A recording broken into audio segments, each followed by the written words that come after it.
Sa palagay ko, walang ibang tao sa Amerika na mas nakatulong sa pagpapalaganap ng kaalaman sa pag-USB bong ng Islamismo rito, kundi si Amy Mack. Ilang beses na siya ni-quote-tweet ni Pangulong Trump. Siya ang nagbunyag ng buong iskandalo sa Epic City. Ang babaeng ito ay alamat. Sa palagay ko, dapat siyang pormal kilalanin balang araw sa kanyang nagawa. At natutuwa ako na siya ay naririnig na ngayon sa iba't ibang panig ng Estados Unidos. Kaya't siya ay nagsalita. Siya ay nagbigay ng testimonya sa Kongreso. Pakinggan natin. Ito si Amy Mack. Binanatan niya ng todo ang Islam sa Kongreso. Mga kagalang-galang na miyembro ng Kongreso, ako po si Amy McElberg, tagapagtatag ng Rare Foundation USA. Nasa harap ninyo ako ngayon dahil sa aking pagmamahal sa bansa kahit may malaking sakripisyo. Sa 15 taon, idinokumento ko ang pag-atake ng Islam sa Europa at ang mapanganib nitong paglawak sa loob ng Amerika. Dahil sa pagtatanggol ko sa pagpapahaladang kanluranin, naging target ng Islam at mga kaalyado nitong kaliwa ang aking pamilya. Sinundan, inatake nila ang aming mga karera at nagpadala pa ng banta ng kamatayan. Ngayon, lagi na akong may kasamang armadong seguridad. Pati simpleng lakad, pamimili at pagbukas ng pinto, hindi naligtas. Kinuha yon ng Islam sa akin. Pinakamahirap sa laban na ito ang makita ang mga kaibigan kong nagbuwis ng buhay. Noong Enero 2025, ang kaibigan kong si Salwan Monica, isang Kristiyanong Iraqi na tumakas sa Sweden para makaiwas sa Islam, ay pinaslang habang ako'y nanonood. Nilitis siya sa Sweden dahil sa hate speech, matapos sabihin ang totoo tungkol sa bantang pumatay sa kanya. Nahulaan ni Salwan ang sarili niyang pagpaslang dahil alam niyang kamatayan ang parusa ng Sharia sa pagpuna sa Islam. May 1,400 taong digmaan na nagaganap sa ating bansa. Si Muhammad, na tinuturing na propeta ng mga Muslim, ay isang lider militar na ang layunin ay mapasailalim ang buong mundo sa pamumunong Islamiko. Hindi matatapos ang misyon kung hindi bumagsak ang Amerika. Ang Islam ay isang mapanlabang at totalitaryong ideolohiyang pampulitika na ginagamit ang ating mga kalayaan upang wasakin tayo. Bawat hindi Muslim, may 3 opsyon: magpalit relihiyon, magpasakop, o mamatay. Hindi ito titigil hanggat lahat ng korte, paaralan at pamahalaan sa mundo ay sakop ng Sharia. Ginawang makabagong estratehiya ng pananakop ng Muslim Brotherhood ang utos na ito. 2 nakumpiskang dokumento, ang proyektong 1,982 at ang memorandum na nagpapaliwanag ng 1,991 ang naglalarawan ng 2 planong nilang bumuo ng paralel na Islamikong lipunan na tumatanggi sa asimilasyon habang sinasakop ng kanilang mga tagasunod ang ating mga institusyon. Ngayon, paano kung sabihin ko sa iyo na may mas magandang paraan ng pagkita ng pera? Nitong taon lang, may nangyaring kakaiba. Habang abala ang marami sa pagtatalo sa energy transitions at climate targets, tahimik na ipinapakita ng totoong mundo kung paano talaga gumagana ang lahat. Sumisigla ang pandigdigang infrastruktura. Tumataas ang paggasta sa militar. Buong mga reyon ay nagtatayo sa bilis na matagal na nating hindi nakita. At lahat ng ito ay nakasalalay sa isang bagay. Bakal. Umigit kumulang 1.7 bilyong tonelada ng bakal ang ginagawa bawat taon. Bawat tonelada ay kailangan ng metallurgical coal. Hindi bilang panggatong kundi bilang chemical na sangkap na wala pang malaking kapalit. Walang karbon, walang bakal. Walang bakal, walang barkong pandigma, fighter jet, infrastruktura o modernong depensa. Hindi ito ideolohiya. Iyan ay pisika. Kamakailan, nagdeklara ang gobyerno ng US ng pambansang emerhensya para palawakin ang supply chain ng carbon.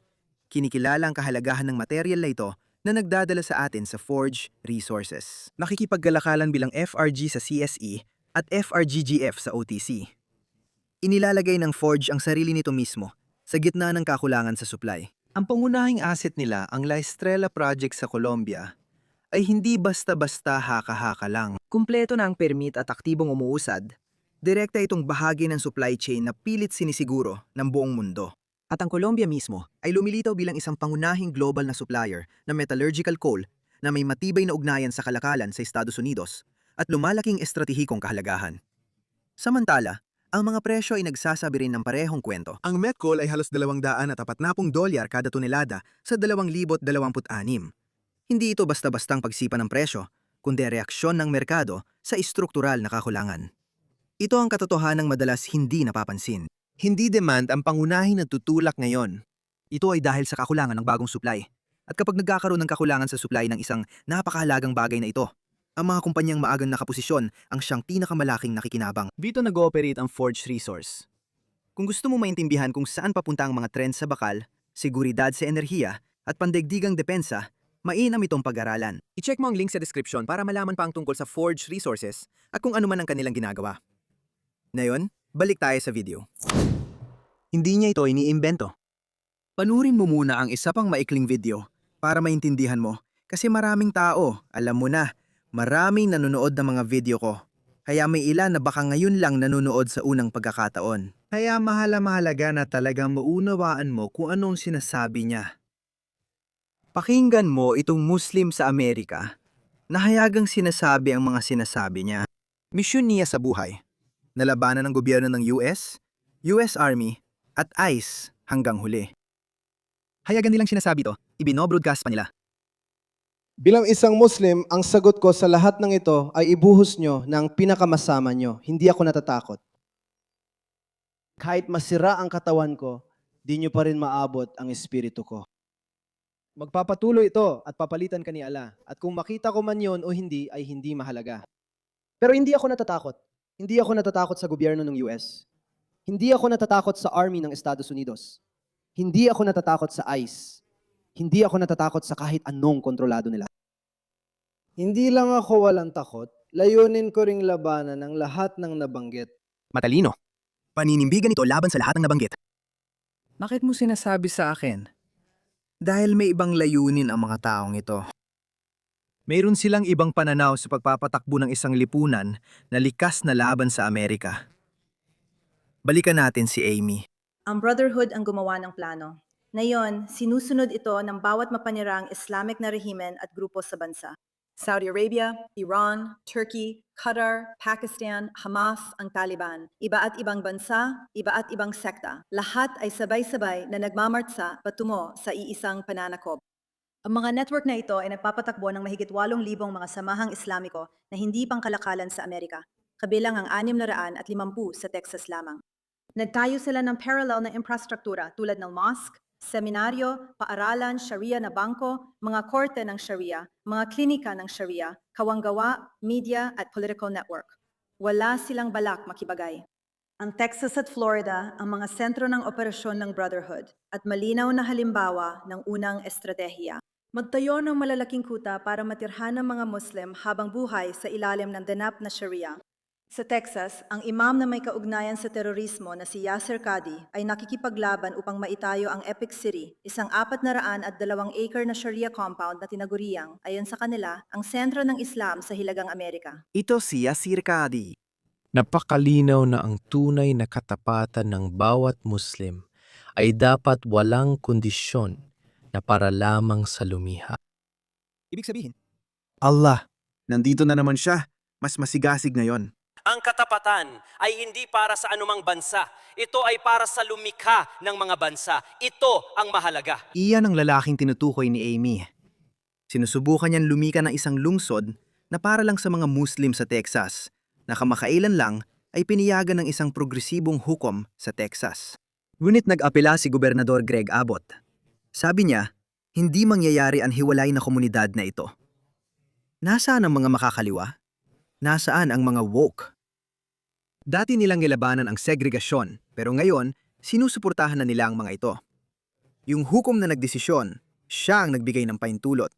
Mukhang isa siyang woke na makakaliwa. Sa Haiti, itinatayo ang $80 milyong na Sharia compound sa pamumuno ni main Al-Qaeda ng Brotherhood, na ang pamilya ay pangunahing terorista sa Jordan. Si Hamad Ghazali, nabanggit sa 1,990 isang memorandum, ay nag-recruit ng Amerikano para sa Al-Qaeda at ngayon ay gumagawa ng kurikulum para sa mga batang nag-aaral sa mga paaralang Islamiko sa Hilagang Amerika.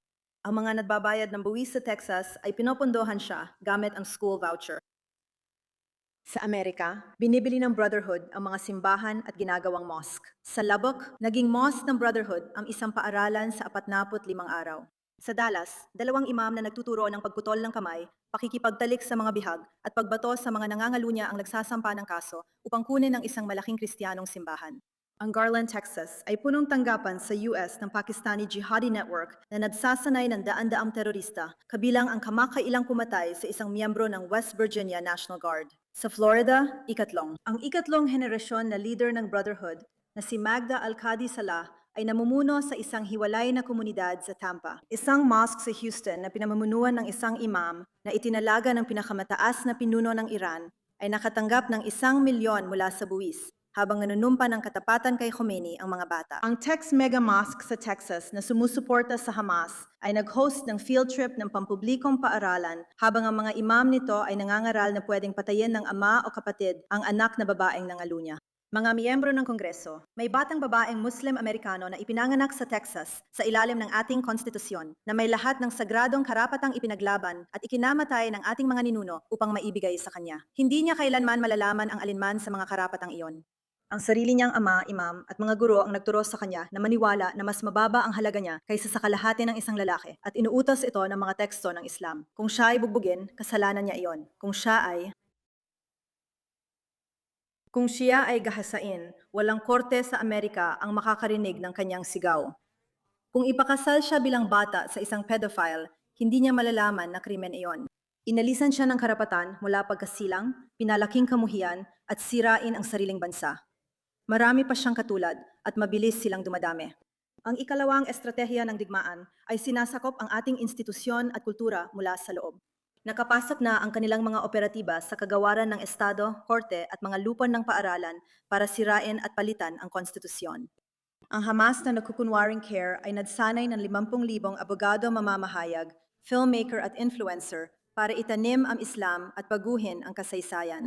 Kapag tumutol tayo, sinasabing Islamophobia agad. Super PAC nila ay bumabaha sa eleksyon at mga mosque ay nag-organisa ng voter drive.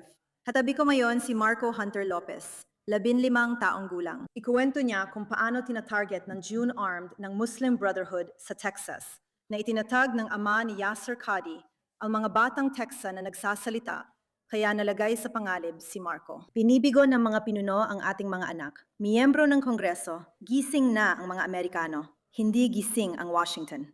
Kailangan nating pumili sa pagitan ng konstitusyon o ng Koran, Amerika o ng kalipato, kalayaan o pagsuko. Walang gitnang daan. Oo, walang gitnang daan. Walang gitnang daan.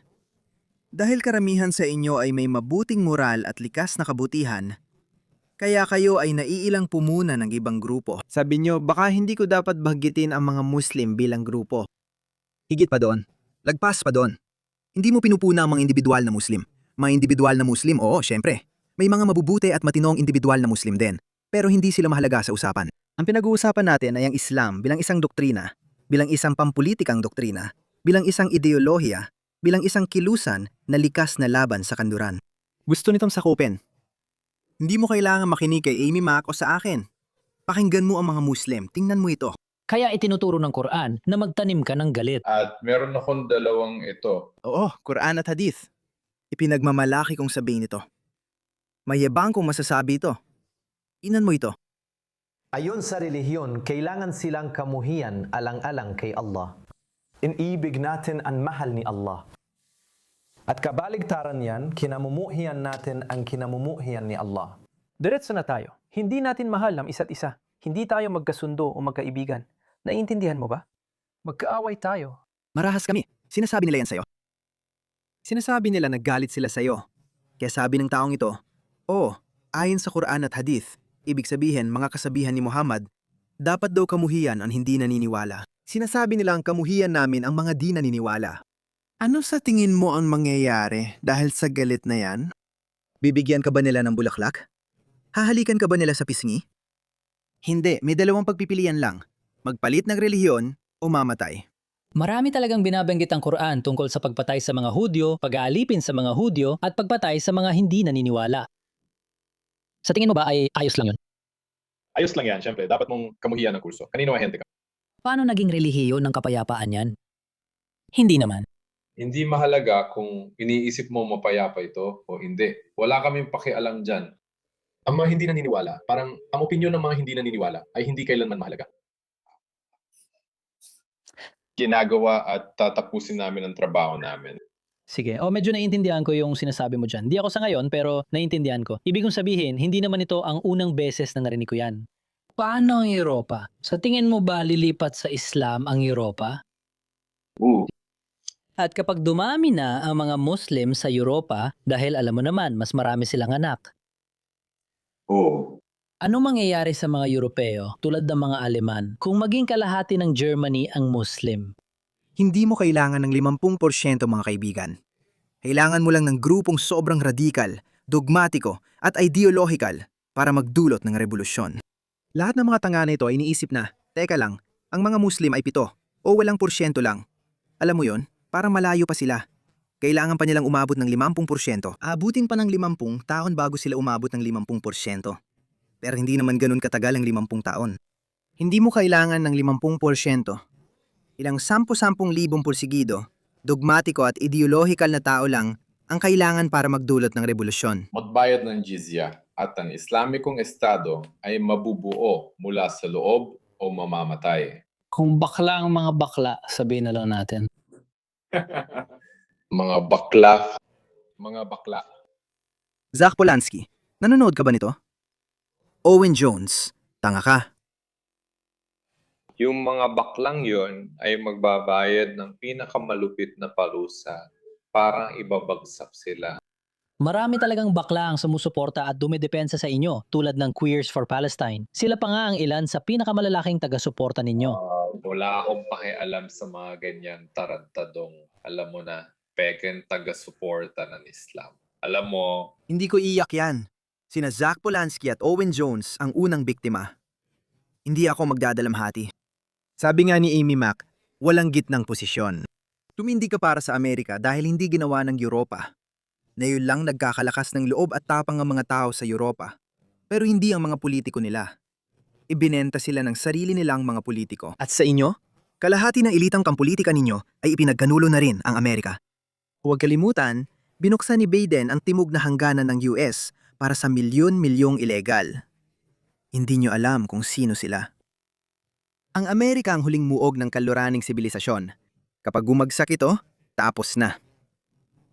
Papasok na tayo sa ikalawang madilim na panahon. Hayaan niyong tapusin ko dito. Alam ko, marami nag-aalala kung paano malalaman ng mabuti o masamang Muslim. Ang totoo, walang mabubuting Muslim. Masasama lang at walang saysay. Hindi ko sinasabing lahat ng Muslim gustong sakupin ang kanluran. Hindi ko sinasabi yon, pero wala silang saysay. Madalas kong gamitin ang halimbawang ito. 25% lang ng populasyon ng Alemanya ang bumoto kay Hitler. 25% lang. Ano nangyari sa natitirang 75%? Hindi sila bumuto para sa kanya. Alam mo ba, mayroong 50 takang patayin si Hitler? Walang nagtagumpay, pero may isang halos nagtagumpay. Pero anong nangyari sa kanila? Wala. Naging walang saysay sila. Pinahasa ng Red Army ang mga babae nila. Binomba ng alyado ang mga bahay nila. Nangyari yon. Yung 75% ng mga Aleman na hindi bumuto kay Hitler, sinakop pa rin sila. Binumba pa rin sila dahil naging hindi na sila mahalaga. Gaya ng sabi ko, hindi mo kailangan ang 50% ng populasyon. Yan ay pananaw ng demokrasya. At kahit sa demokrasya, hindi mo kailangan ng 50-50 o 51-49. Alam mo, ang partido na may 35% ng boto ay pwedeng bumuo ng gobyerno. Iyan ay isang napakabobong paraan ng pagtingin dyan. At nakita natin sa UK ang nangungguna, pati Australia at Amerika, kada 10 taon talagang dumodoble ang kanilang populasyon. 2 nagiging 4, 4 nagiging 8, 8 nagiging 16. Alam mo kung bakit? Ang buwisan taong bayan na ginagastos para sa pribilehiyong iyon. Tingnan mo ito. Ito ang Netherlands. Ang mga Hollandes ay nagtatrabaho mula alas 9 hanggang alas 5. Sila'y nagsusumikap. Nagbabayad sila ng buwis. Dahil talagang mahilig ang Europa, nabuwisan ng mga tao nito para sa mga taong ito. Na walang naiambag, na wala ring mayambag. Nagkakaanak sila sa sarili nilang gastos. At ganun din ang nangyayari sa Amerika. Mas malaki ang Amerika kaya baka di mo paramdam ang epekto. Pero nangyayari na ito. Nakita mo na ang ginawa ng mga Somali sa Minnesota. May mga tao mula sa gitnang silangan na gumagawa rin ng panlilinlang dito sa Australia. Hindi ako naniniwalang kusang nangyayari ito. Dati, akala ko kusa lang ito. Hindi ako naniniwala na kusa lang ito. Ito ay... Isang araw, lalabas din ang katotohanan at mapapamangha tayo. O kaya ay may mga tao talagang mabibigla. Hindi ko na pinaniniwala niyan ngayon. Sa tingin ko, sinasadya na talaga ito. Kaya pakiusap, Amerika. Wala sanang bansa sa kanluran ang dapat mapasailalim sa Islam. Kung may bansa mang malamang na bumagsak, yun ay ang UK. Ang traidor nating punong ministro, Anthony Albanese, ay ibinibenta ang Australia. Masakit sa puso ko. Pero may kaunting pag-asa pa rin. Hanggat nabubuhay pa si Tio Sam, maaari tayong mailigtas. Maaari tayong mapalaya kahit mapasailalim ang UK sa Islam. Naniniwala akong hanggat nananatiling matatag ang Amerika, maaari pa rin itong mapalaya.